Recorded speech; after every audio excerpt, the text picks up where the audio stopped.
Baik, selamat siang semuanya.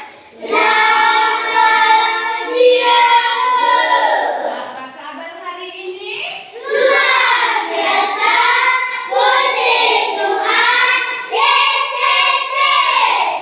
Baik, jadi hari ini kita memasuki tahun ajaran baru. Di tahun ajaran baru ini kita harus membuat sebuah keyakinan kelas. Mengapa harus keyakinan kelas? Supaya kita bisa hidup disiplin. Kita bisa sebuah keyakinan kelas itu bisa menjadi sebuah pembiasaan. Menjadi sebuah pembiasaan dan menjadi budaya positif di lingkungan sekolah kita dan juga di dalam kelas kita. Jadi masing-masing kita berani memberikan ide, menyampaikan ide tentang keyakinan kelas melalui stick note. Nanti Ibu bagikan stick note-nya, lalu masing-masing kita menuliskan ide atau gagasan apapun itu tentang sebuah budaya positif untuk lingkungan sekolah kita supaya pembelajaran kita dapat berjalan dengan nyaman, aman, dan menyenangkan. Baik, bisa? Yes, masing-masing ide sesuai apa yang kamu mau supaya kelas kita itu menjadi menyenangkan, aman, dan nyaman.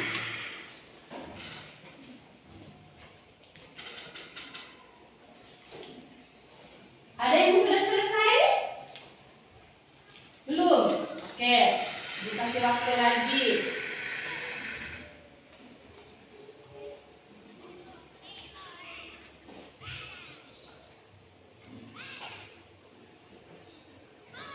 Yang sudah, nanti masing-masing kita bacakan idenya, lalu kita tempelkan pada papan tulis. Ada yang stick note-nya kurang? Ya. Ya, sudah? Oke. Angkat tangan yang sudah. Bagus, 3 orang yang sudah. Lagi yang lain. Boleh 1, boleh 2, boleh 3. Ya, sudah bagus. Nah, sudah selesai waktunya.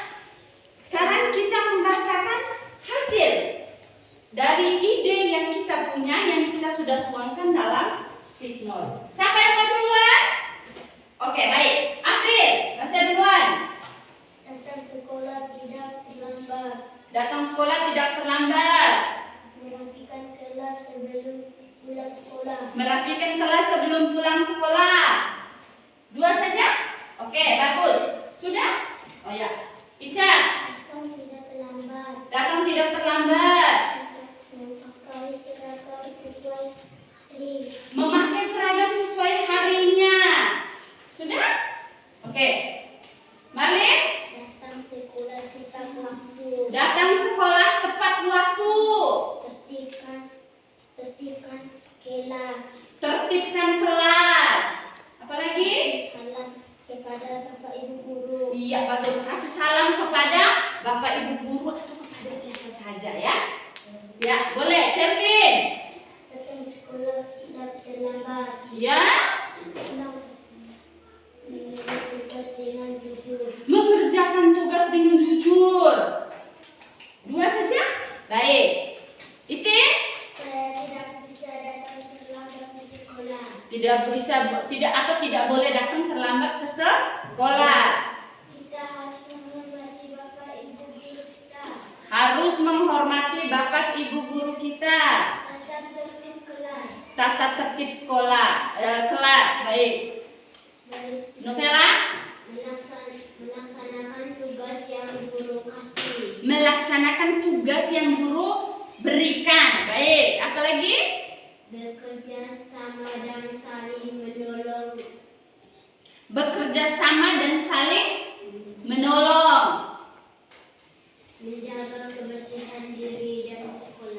menjaga kebersihan diri dan sekolah. Bagus.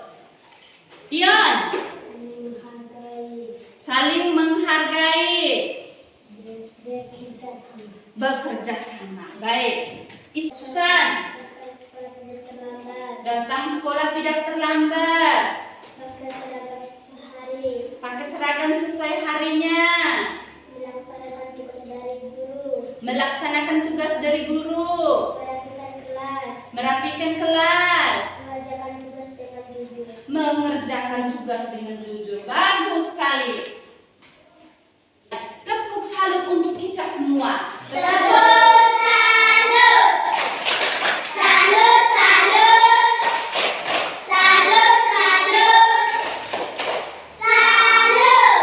Ya, sudah baik. Ada banyak sekali masukan ide yang diberikan. Tadi ada beberapa hal yang sama, ada juga yang beda, yang tidak sama. Nah, sekarang stick note yang sudah kita punya itu tempel. Nah, sekarang stick note yang sudah kita punya itu tempelkan di papan tulis. Ayo, mulai berurutan dari sebelah, tempelkan di papan tulis secara berurutan. Ya, duduk. Nah, tadi kita sudah sama-sama mendengar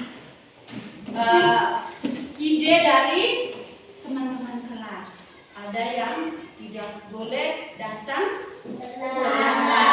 Ada hampir semua yang bilang tidak boleh datang terlambat. Jadi sekarang dari ide yang kamu sudah buat, sudah kumpulkan tadi, kita buat dalam satu bentuk keyakinan kelas.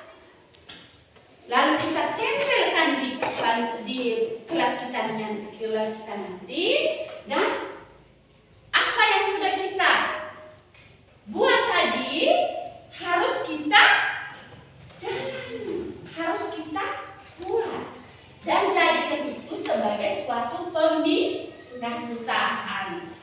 Bulan tadi yang banyak-banyak apa tadi? Satu, tidak boleh datang. Nanti Ibu langsung pakai ketik supaya nanti kita langsung tanda tangan di akhir sebentar. Yang pertama tadi apa? Tidak datang terlambat. Tidak boleh datang terlambat. Berarti kita harus apa di situ? Harus disiplin waktu. Oh, hal yang kedua tadi apa? Banyak-banyak memakai seragam sesuai hari.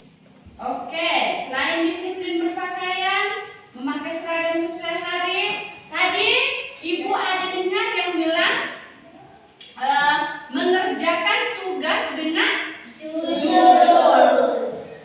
Boleh kita masukkan menjadi sebuah keyakinan kelas?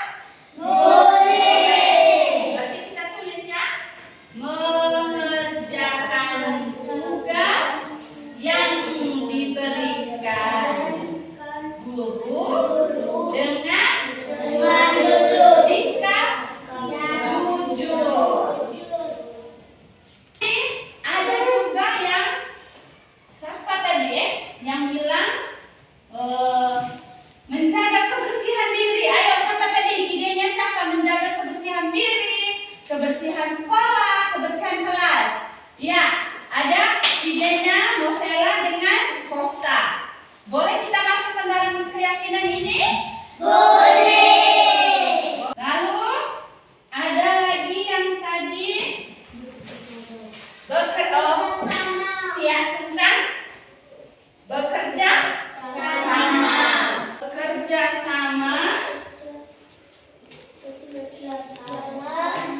Ada yang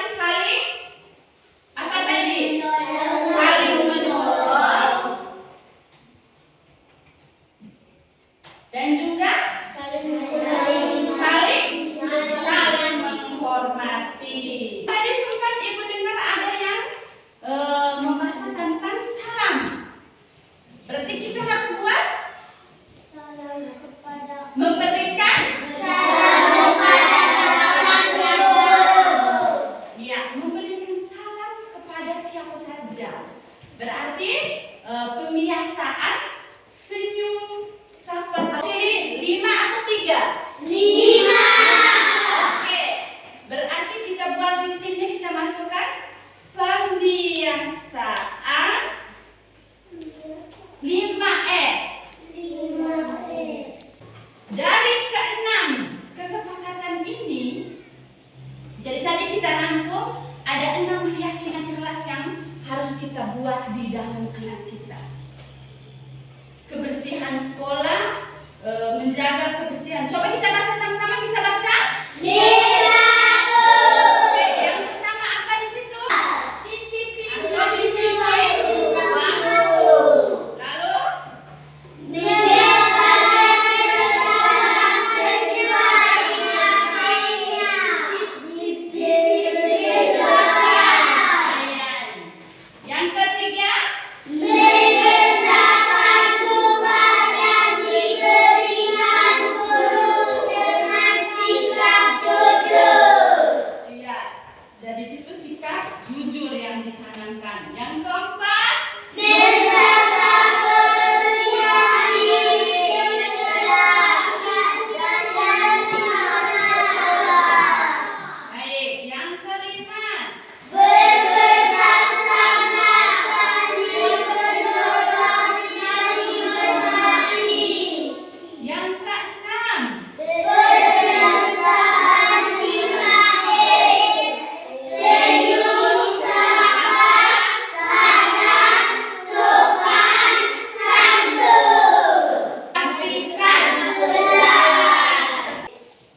Jadi kita sudah dapat 7 keyakinan kelas yang harus kita lakukan dan menjadi sebuah pembiasaan sehingga kelas kita dan sekolah kita dapat menerapkan budaya positif, budaya disiplin positif. Bisa diterapkan? Bisa, Bu. Baik. Ini Ibu print dulu, lalu kita tanda tangan nih. Masing-masing kita tanda tangan nih, agar kita bisa bertanggung jawab.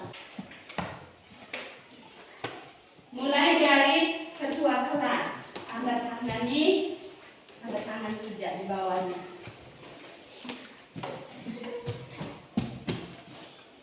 Oke.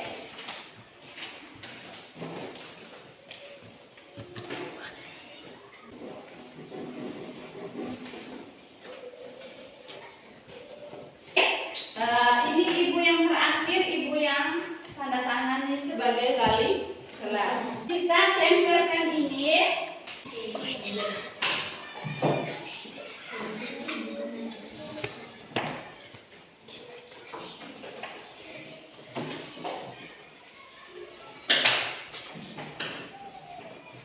Baik, jadi untuk membuat sebuah keyakinan kelas ini sudah selesai kita buat. Yang ibu harapkan adalah keyakinan yang sudah kita buat ini bersama, kita harus tindak lanjuti.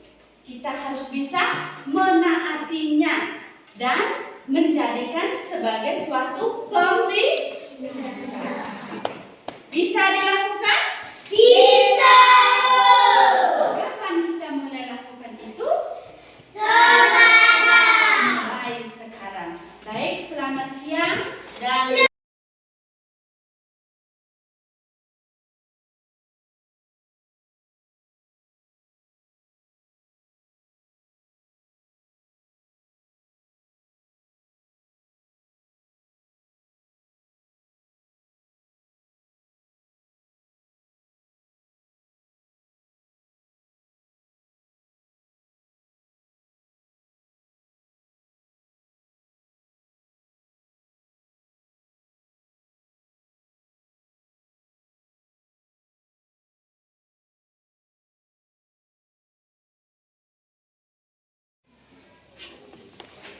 baik, selamat pagi untuk kita semua. Selamat pagi.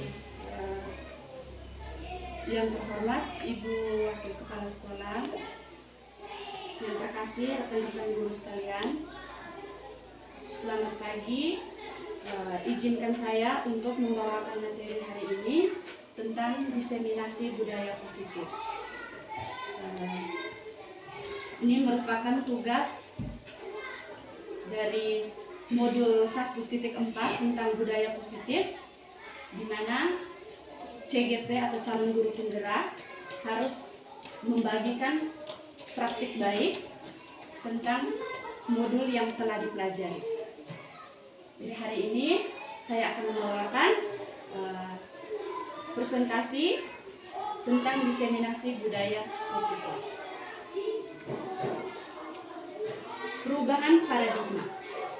Jadi dalam membangun budaya positif, sekolah dapat menyediakan lingkungan yang positif, aman dan nyaman agar siswa mampu berpikir, bertindak, dan menciptakan dengan merdeka, mandiri, dan bertanggung jawab. Umumnya, disiplin itu sangat berkaitan dengan kontrol guru terhadap siswa. Jadi menurut Stephen R. Covey tahun 1991, jika ingin membuat kemajuan perlahan, ubahlah sikap atau perilaku Anda. Tetapi jika ingin memperbaiki cara-cara utama kita, maka kita perlu mengubah kerangka acuan kita. Ubahlah cara Anda melihat dunia, ubahlah cara Anda berpikir tentang manusia, ubahlah paradigma Anda, skema pemahaman dan penjelasan aspek-aspek tertentu tentang kenyataan. Lalu materi budaya positif yang mau saya bagikan hari ini ada 5 topik, yaitu disiplin positif dan nilai-nilai kebajikan universal, lalu teori motivasi, hukuman dan penghargaan, serta restitusi. Lalu topik yang ketiga itu tentang teori motivasi, hukuman, penghargaan dan restitusi. Keempat, kebutuhan dasar manusia. Kelima, restitusi tentang 5 posisi kontrol guru. Dan yang keenam, restitusi tentang segitiga restitusi. Kita masuk pada topik disiplin positif dan nilai-nilai kebijakan universal. Tentang makna disiplin. Ini yang berkaitan dengan disiplin positif dalam budaya positif di sekolah. Kebanyakan orang akan menghubungkan kata disiplin dengan tata tertib, teratur, dan kepatuhan pada peraturan. Kata disiplin ini juga sering dihubungkan dengan hukuman, padahal itu sungguh berbeda. Karena belajar tentang disiplin positif itu tidak harus dengan memberi hukuman. Justru itu adalah salah satu alternatif terakhir dan kalau perlu tidak digunakan sama sekali.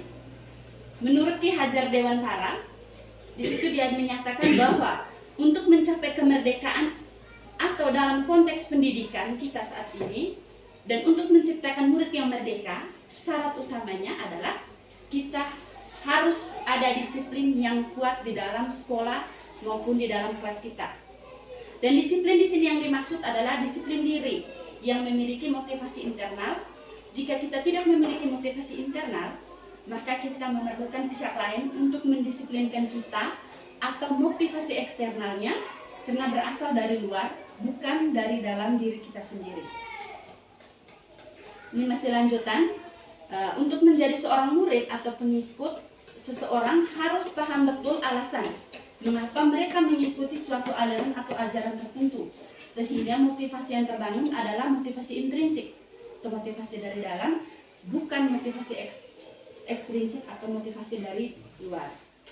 Disiplin itu dapat membuat seseorang menggali potensinya menuju kepada sebuah tujuan, sesuatu yang dihargai dan bermakna.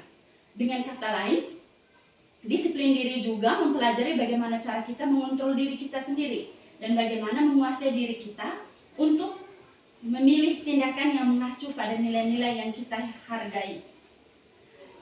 Seseorang yang memiliki disiplin diri berarti mereka bisa bertanggung jawab terhadap apa yang dilakukannya, karena mereka mendasarkan tindakan mereka pada nilai-nilai kebajikan universal. Ki Hajar Dewantara maupun Diana Gosen yang merupakan kedua pakar pendidikan mengartikan disiplin itu sebagai bentuk kontrol diri, yaitu belajar untuk mengontrol diri agar dapat mencapai suatu tujuan mulia. Tujuan mulia itu di sini mengacu pada nilai-nilai atau prinsip-prinsip mulia yang dianut seseorang. Kita namakan nilai-nilai tersebut sebagai nilai kebajikan yang universal. Salah satunya adalah nilai kebajikan yang ingin dicapai oleh setiap anak yang kita kenal dengan profil pelajar Pancasila.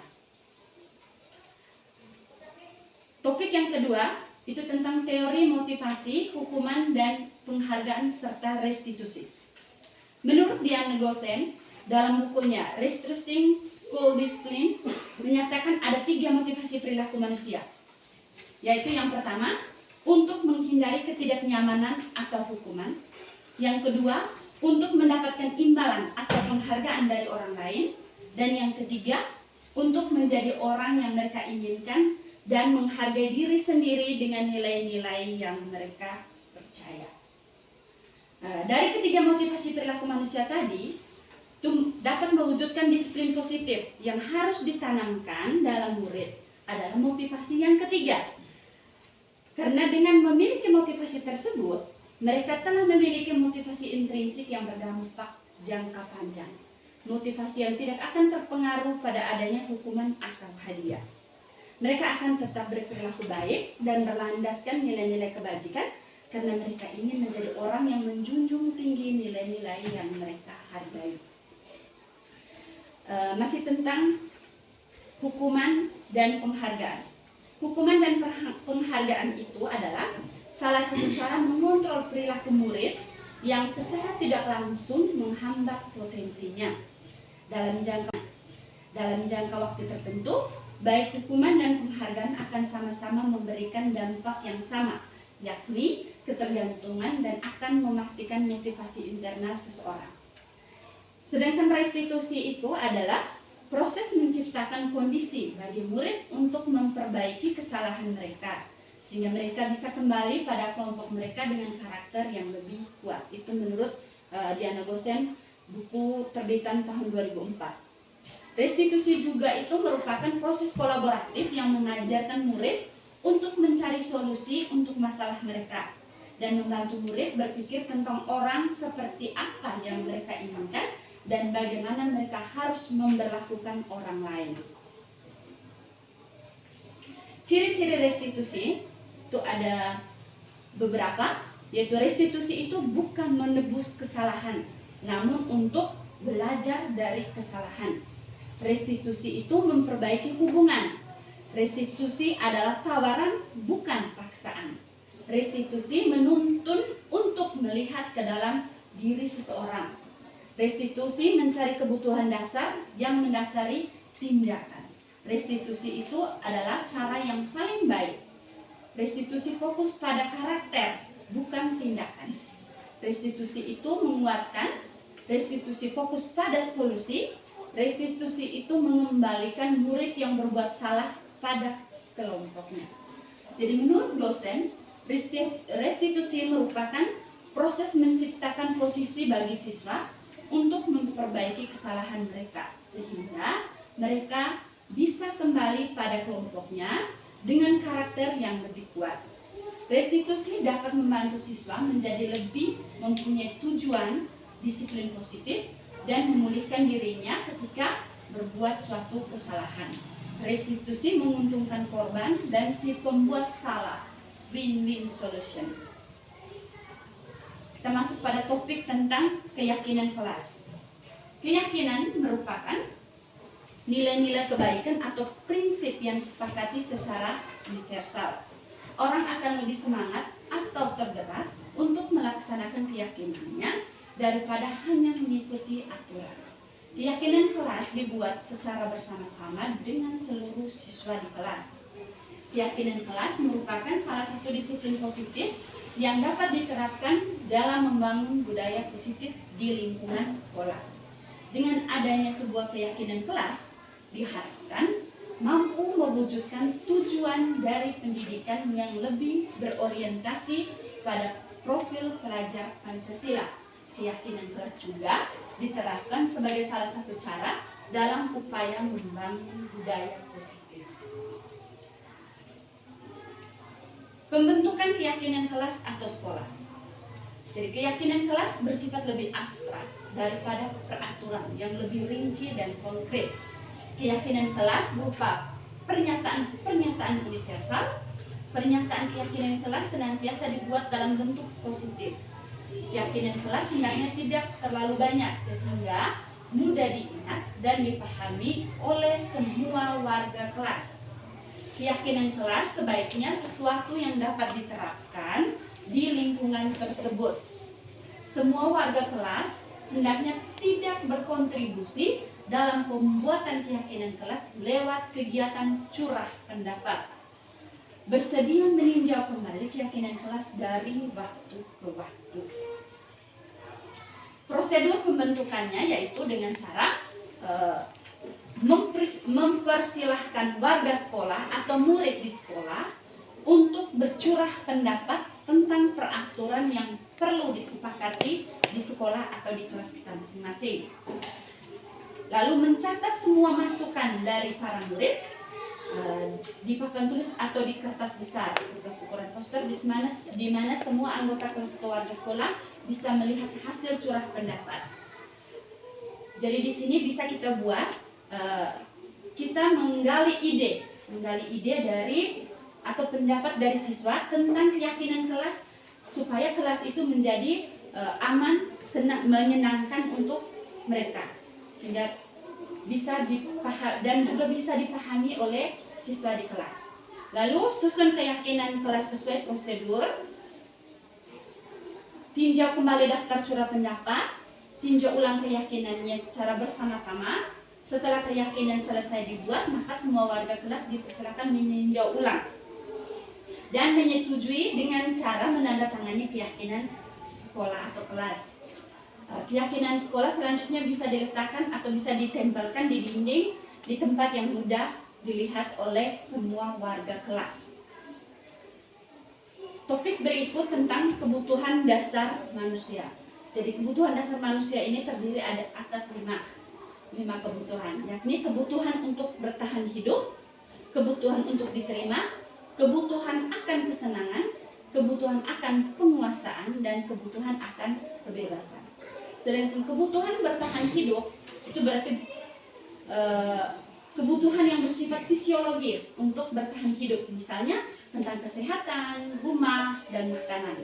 Kebutuhan biologis sebagaimana dari proses reproduksi, termasuk kebutuhan untuk tetap bertahan hidup. Komponen psikologis pada kebutuhan ini meliputi kebutuhan akan perasaan aman.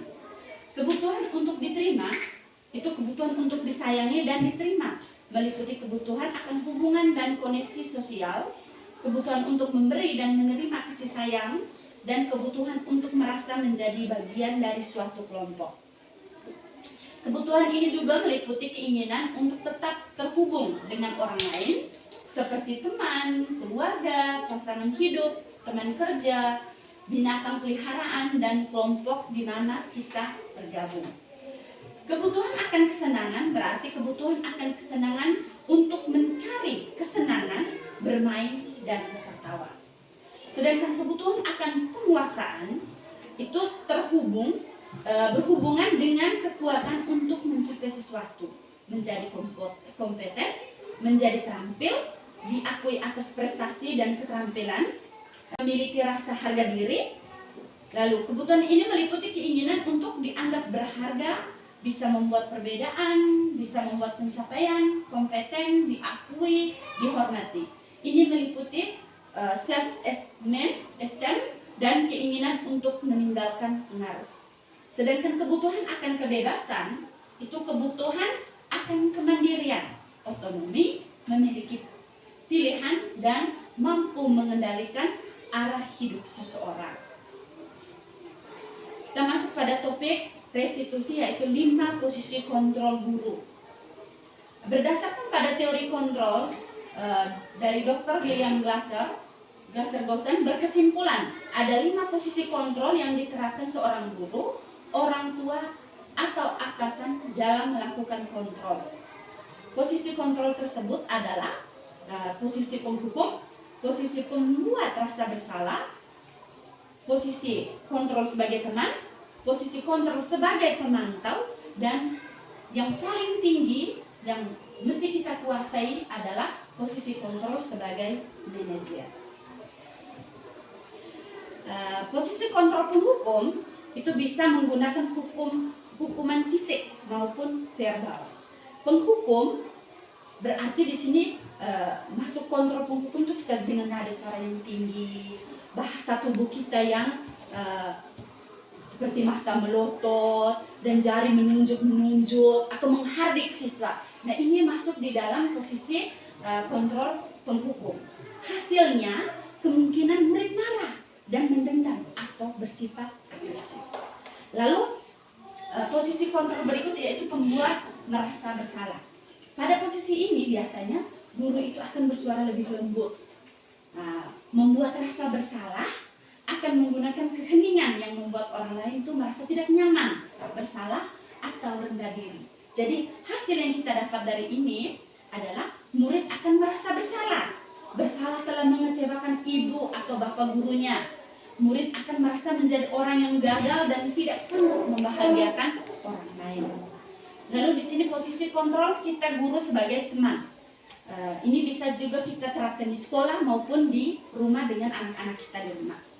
Jadi posisi guru pada posisi ini tidak akan menyakiti murid, namun akan tetap berupaya mengontrol murid itu melalui persuasi. Posisi teman pada guru bisa negatif ataupun positif. Positif di sini berupa hubungan baik yang terjalin antara guru dan murid. Guru di posisi teman itu menggunakan hubungan baik dan humor untuk mempengaruhi seseorang. Sedangkan hal negatifnya dari posisi teman adalah bila suatu saat guru tersebut tidak membantu, maka murid akan merasa kecewa dan pasti dia akan berkata, saya pikir bapak atau ibu itu temannya saya, ternyata bukan. Jadi murid merasa dikecewakan dan tidak mau lagi berusaha. Hal lain yang mungkin timbul adalah murid hanya akan bertindak untuk guru tertentu dan tidak untuk guru lainnya. Jadi karena yang dia merasa bahwa dia hanya berteman dengan guru ini. Ketika ada guru lain, dia merasa bahwa ini bukan teman saya. Jadi murid akan tergantung pada guru tersebut.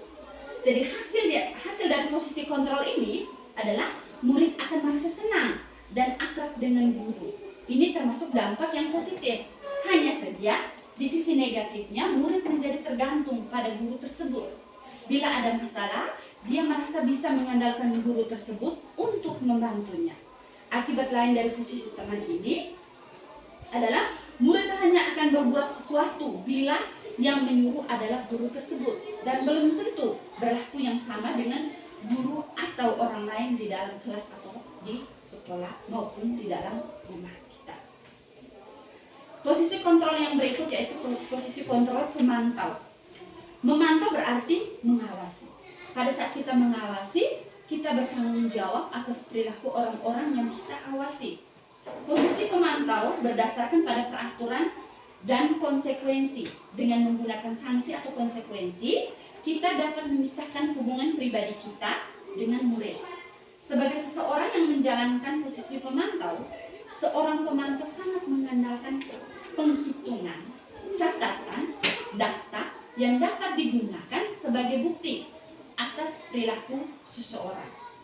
Posisi ini akan menggunakan stiker, slip catatan, daftar cek. Posisi pemantau sendiri berawal dari teori stimulus respon yang menunjukkan tanggung jawab guru dalam mengontrol murid. Jadi posisi pemantau ini lebih banyak digunakan oleh guru PAUD dan juga guru kelas rendah, di mana ketika siswa melakukan sesuatu yang baik diberikan stiker, tanda bintang atau bulan atau stiker apapun yang baik. Dan hasil dari kontrol ini yaitu murid itu dapat memahami konsekuensi yang harus dijalankan karena telah melanggar salah satu peraturan di sekolah. Guru tidak menunjukkan suatu emosi yang berlebihan, menjadi marah atau membuat merasa berbuat salah. Murid tetap dibuat tidak nyaman, yaitu dengan harus tinggal kelas pada waktu jam istirahat dan mengerjakan tugas. Guru tetap harus memantau murid pada saat mengerjakan tugas di jam istirahat, karena murid tidak bisa tinggal seorang diri. Posisi berikut yaitu posisi manajer, yaitu posisi kontrol tertinggi, di mana posisi ini guru itu dapat berbuat sesuatu bersama dengan murid, mempersilahkan murid mempertanggungjawabkan perilakunya, mendukung murid agar dapat menemukan solusi atas permasalahannya sendiri. Seorang manajer telah memiliki keterampilan di posisi teman maupun pemantau. Dan dengan demikian bisa jadi di waktu-waktu tertentu kembali kepada kedua posisi tersebut bila diperlukan. Namun bila kita menginginkan murid-murid kita menjadi manusia yang merdeka, mandiri dan bertanggung jawab, maka kita itu perlu mengacu pada restitusi yang dapat menjadikan murid kita seorang manajer bagi dirinya sendiri. Di manajer, murid diajak untuk menganalisis kebutuhan dirinya maupun kebutuhan orang lain. Di sini penekanan bukan pada kemampuan membuat konsekuensi, namun dapat berkolaborasi dengan murid bagaimana memperbaiki kesalahan yang ada. Di sini ada contoh kasus. Saya mengangkat kasus tentang murid yang ribut. Di sini salah satu murid-murid kelas 3 SDN di Zigeta sangat ribut sehingga sulit untuk mengikuti pelajaran yang disampaikan oleh ibu guru. Ibu guru menegur murid-muridnya dengan mengatakan, siapa yang dapat duduk tenang akan ibu beri stiker bintang. Ayo, siapa yang mau mendapatkan stiker? Murid-murid pun langsung duduk tenang. Ibu guru sedang menjalankan proses disiplin dengan posisi kontrol apa di sini? Posisi kontrol komando. Nah, lalu contoh kasus yang berikut, Jihan tanpa sengaja menumpahkan air di atas meja dan membasahi buku catatan Asti. Pak Dedi akan menggunakan posisi kontrol sebagai manajer. Apa bentuk tindakan yang akan dilakukan Pak Dedi dalam menangani masalah tersebut? Sebagai posisi manajer, di situ Pak Dedi pasti akan memanggil Jihan dan juga Asti untuk mempertanggungjawabkan tindakan mereka, lalu mencari solusinya. Solusi yang dicari di situ akan dicari bersama-sama dengan murid yang melakukan tindakan kesalahan itu. Baik, lanjut. Jadi kita masuk pada topik tentang segitiga restitusi. 3 sisi segitiga restitusi. Jadi ada 3 sisi, yaitu menstabilkan identitas, validasi tindakan yang salah, dan menanyakan keyakinan. Jadi contohnya dari kasus yang tadi, nanti kita untuk menyelesaikan masalahnya mereka, kita gunakan segitiga restitusi. Jadi kita menstabilkan identitas. Dulu kita menanyakan siswa, seperti pada contoh kasus yang kedua tadi, Jihan, kita panggil Jihan dan Astin, lalu kita menanyakan. Dalam proses menstabilkan identitas, kita menanyakan, tahu tidak kenapa kamu ibu panggil ke sini? Pasti di situ mereka akan menjawab antara mereka tahu ataupun mereka tidak tahu. Lalu kita menanyakan alasan itu, alasan kenapa mereka melakukan tindakan itu. Itu masuk pada tindakan validasi tindakan yang salah. Lalu kita menanya di validasi tindakan yang salah di situ, kita akan menanyakan sebagai posisi kontrol manager, kita akan menanyakan perbuatan yang kamu lakukan itu benar atau salah. Tergantung pada jawaban mereka. Dan mereka akan memberikan alasan mereka melakukan tindakan yang salah itu. Masuk pada tahap yang ketiga itu tentang menanyakan keyakinan. Lalu kita kaitkan dengan tindakan yang mereka buat, kita kaitkan dengan keyakinan kelas atau keyakinan sekolah kita yang sudah kita buat sebelumnya. Yaitu masih ingatkah dengan keyakinan kelas yang pernah kita buat? Tentang apa keyakinan kelas itu? Jadi mereka mempertanggungjawabkan apa yang mereka perbuat, dan mereka kaitkan dengan keyakinan kelas atau keyakinan sekolah yang sudah kita rancang bersama. Jadi, lanjut. Ini tadi masih tentang lanjut. Di sini dalam menstabilkan identitas, itu bagian dasar dari segitiga restitusi ini tadi bertujuan untuk mengubah identitas anak dari orang yang gagal karena melakukan kesalahan menjadi orang yang sukses. Anak yang melanggar peraturan karena sedang mencari perhatian adalah anak yang sedang mengalami kegagalan. Dia mencoba untuk memenuhi kebutuhan dasarnya, namun ada benturan. Kalau kita mengkritik, maka kita akan tetap membuatnya dalam posisi gagal. Kalau kita ingin dia menjadi reflektif, maka kita harus meyakinkan si anak. Dalam validasi tindakan yang salah itu, kita melakukan dengan suatu tujuan, yaitu memenuhi kebutuhan dasarnya. Kalau kita memahami kebutuhan dasar apa yang mendasari sebuah tindakan, kita akan bisa menemukan cara-cara paling efektif untuk memenuhi kebutuhan tersebut. Jadi menurut teori kontrol, semua tindakan manusia, baik atau buruk, pasti memiliki maksud atau tujuan tertentu. Seorang guru yang memahami teori kontrol pasti akan mengubah pandangannya dari teori stimulus respon ke cara berpikir proaktif yang mengenali tujuan dari setiap tindakan. Kita mungkin tidak suka sikap seorang anak yang terus-menerus merengek, tapi bila sikap itu mendapat perhatian kita, maka itu telah memenuhi kebutuhan anak tersebut. Lalu pada menanyakan keyakinan, teori kontrol menyatakan bahwa kita pada dasarnya itu termotivasi secara internal, motivasi dari dalam. Ketika identitas sukses telah tercapai, pada langkah pertama tadi menstabilkan identitas, dan tingkah laku yang salah telah divalidasi pada langkah kedua tadi, maka anak akan siap untuk dihubungkan dengan nilai-nilai yang dia percaya dan berpindah menjadi orang yang dia inginkan. Ya, di sini ada testimoni restitusi yang kemarin sudah saya buat dengan siswa di kelas.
Ya, jadi itu saja materi tentang diseminasi budaya positif yang bisa saya bagikan kepada rekan-rekan sejawat. Terima kasih atas waktu dan kesempatan.